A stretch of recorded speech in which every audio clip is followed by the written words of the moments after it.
सचिन पायलट साहब को आमंत्रित करता हूं।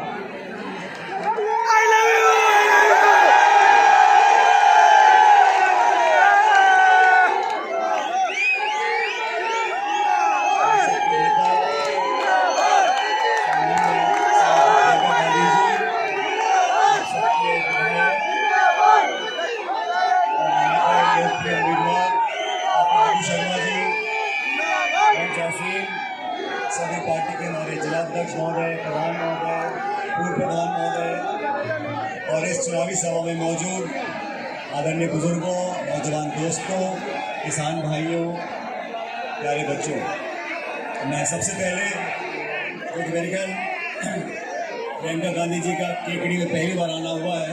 मैं चाहता हूँ सब लोग जोरदार तालियां बजा के प्रियंका जी का स्वागत, ऐसे नहीं, जोरदार तालियों से लगे कि आप स्वागत मन से कर रहे हो।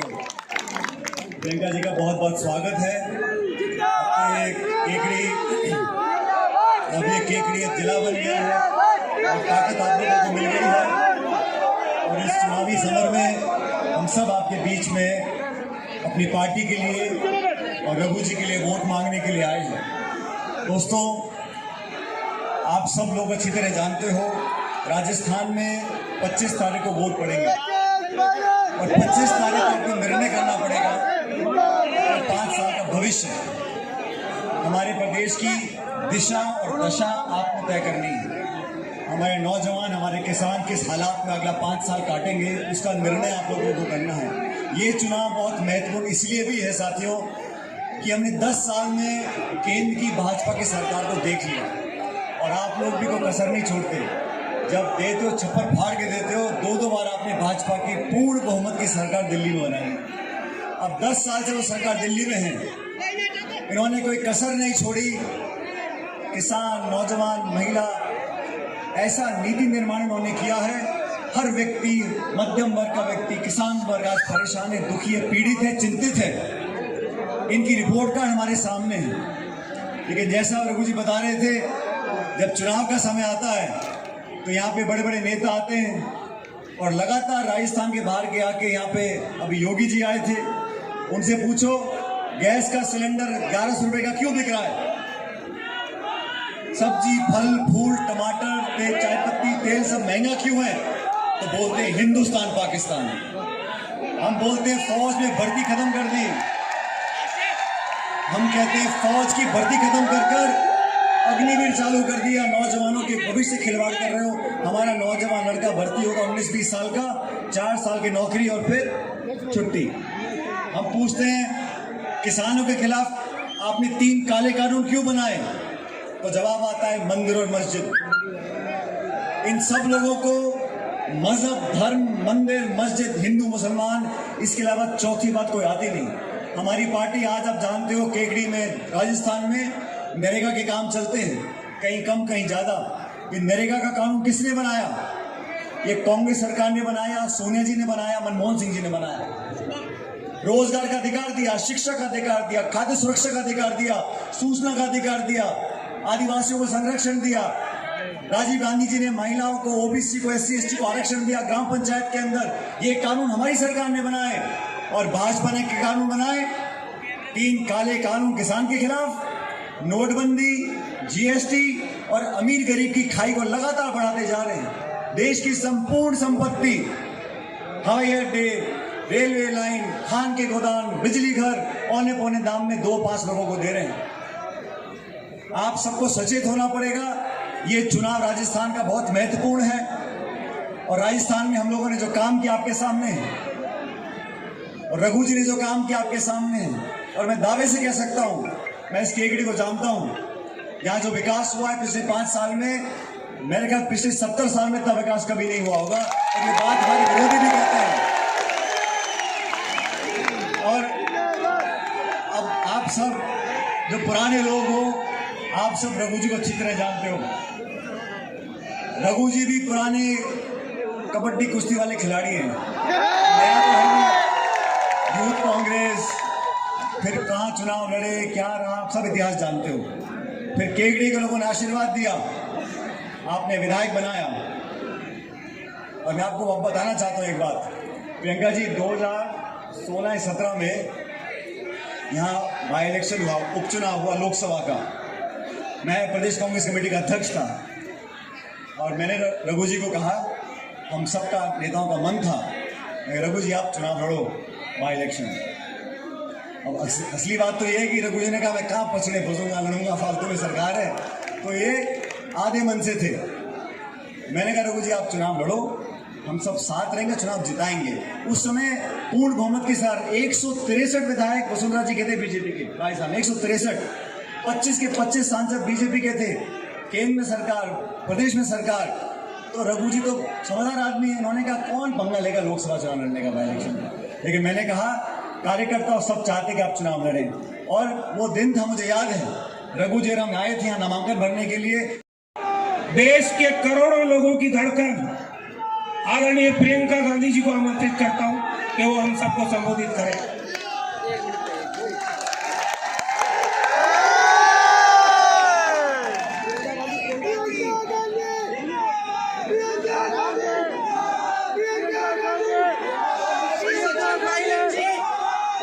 श्री रघु शर्मा जी, श्री भूपेंद्र सिंह राठौर जी, श्री श्यामलाल बैरवा जी, श्री समरवीर सिंह जी, मंच पर उपस्थित सभी कांग्रेस के नेता पदाधिकारी, मेरे प्यारे कार्यकर्ता भाई और बहनों, आप सबका इस सभा में बहुत बहुत स्वागत। मेरी प्यारी बहनों, मेरे प्यारे भाई, आज थोड़ी गर्मी भी है, आपने काफी इंतजार किया और इतने प्रेम से मेरा स्वागत किया, इसके लिए मैं बहुत बहुत आभारी हूँ। आप सबको बहुत बहुत धन्यवाद और इस सत्र में आपका भी स्वागत। आपने घड़ी घड़ी राम राम साहब, कैसे हो? अच्छे हो, मुस्कुरा रहे हो, खुश लग रहे हो। टेकड़ाधीश बालाजी, लोक देवता देवनारायण भगवान जी, लोक देवता बाबा रामदेव जी, भगवान परशुराम जी, भगवान महावीर स्वामी जी, हजरत ख्वाजा फखरुद्दीन चिश्ती जी, वीर तेजा जी महाराज जी, इन सब महान आत्माओं को, भगवानों को, देवताओं को मेरा प्रणाम।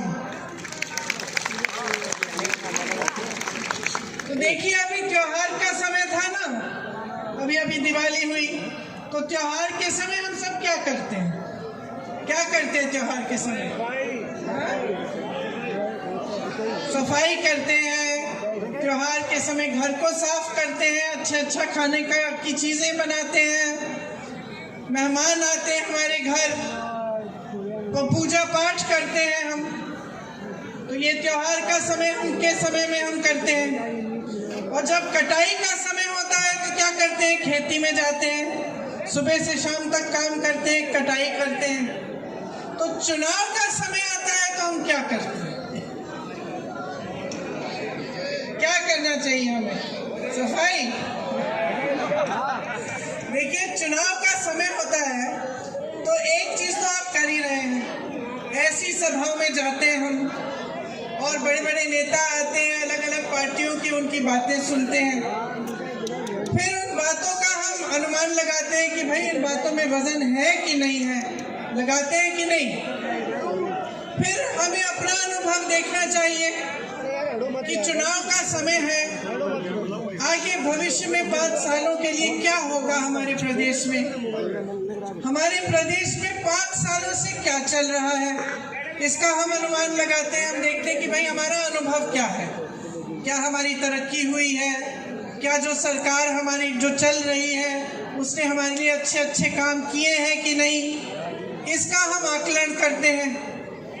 और हम जब ऐसी सभाओं में आप लोग आते हैं तो एक बात बहुत ज़रूरी है कि आप ध्यान से हमारी बातें सुने, चाहे हम हो चाहे भाजपा के नेता हो, ध्यान से हमारी बातें सुने और कोशिश करें इसका अनुमान लगाने का कि इन बातों में कुछ वजन है कि नहीं है कि नहीं। तो अभी हाल ही में मोदी जी आए थे राजस्थान, मैंने देखा उनका भाषण, कहने लगे कि ये कांग्रेस के नेता एक दूसरे को रन आउट करने में लगते हैं, ऐसा बोला उन्होंने। तो मेरे मन में ये बात आई कि भाई इनके बातों में तो कोई वजन ही नहीं है। हमारे सारे नेता हमारे सारे कार्यकर्ता एकजुट होकर मजबूत बनकर रणभूमि में उतरे हुए हैं। बल्कि इनको भाजपा की अपनी स्थिति देखनी चाहिए। इनकी स्थिति क्या है? बिखरी हुई है इनकी पार्टी। हिट विकेट तो ये है राजस्थान में भाजपा वाले। तो ये बात उन्होंने की एक बात, और असलियत कुछ और है। कह रहे हैं कि हम लोग रन आउट करते हैं, हिट विकेट इनकी पार्टी है। इनकी पार्टी पूरी तरह से बिखरी हुई है।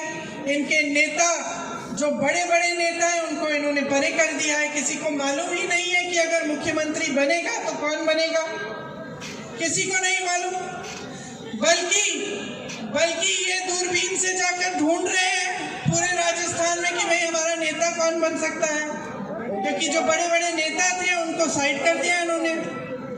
तो बात यह है कि जब नेता आपके सामने आता है तो उसकी बातों के वजन को आप तोलिए कि किस आधार पर कह रहे हैं जो कह रहे हैं। आपके सामने अभी सचिन जी ने कहा कि भाजपा के जो ज्यादातर नेता आते हैं वो धर्म की बात करते हैं, जाति की बात करते हैं। तो आपको सोचना पड़ेगा कि भाई धर्म की बात और जाति की बात चुनाव के समय क्यों होती है। जो नेता ये बात चुनाव के समय कर रहा है, इसका मतलब है कि उसके आधार पर आपसे वोट मांग रहा है। वो कह रहा है कि भाई धर्म के आधार पर वोट दो या अपनी जाति के आधार पर वोट दो। तो इसका मतलब है कि काम के आधार पर मांग नहीं सकता, क्योंकि जो असली नेता होता है, जिसने आपके लिए काम किया, जैसे रघु शर्मा जी ने आपके लिए काम किया, हमारी सरकार ने यहाँ पे आपके लिए काम किया, तो हम काम के आधार पर आपसे वोट मांगते हैं या आपसे समर्थन मांगते हैं।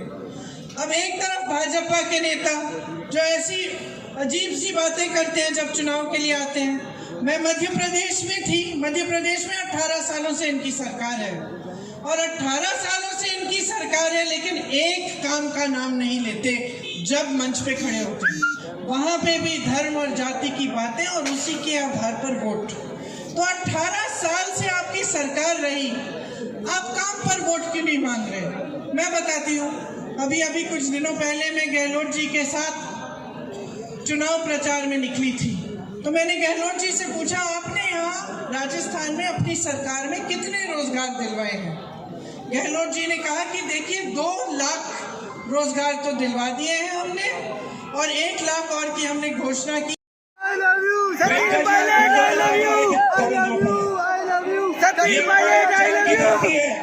सांप्रदायिक सौहार्द की धरती है, भाईचारे की धरती है। यहाँ हमने प्यार और भाईचारा कायम रखा, इसीलिए आज ये जिला बना है। आज विकास के नए पायदानों में छुए